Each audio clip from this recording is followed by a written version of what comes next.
This is Harry. He is a beautiful Maltese boy. And it's his very first day at my place, the very first 5 minutes at my place. He's looking at the door because he's waiting for his dad. It's totally normal.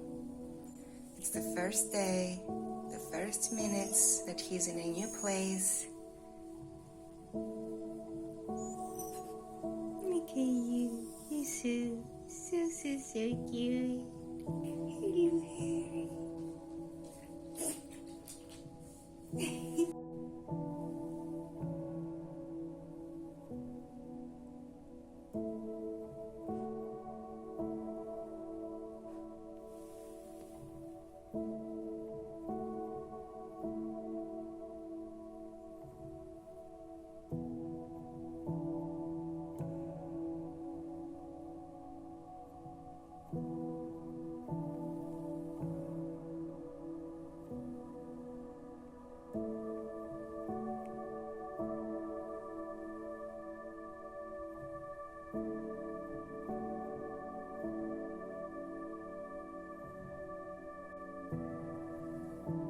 I'm so happy.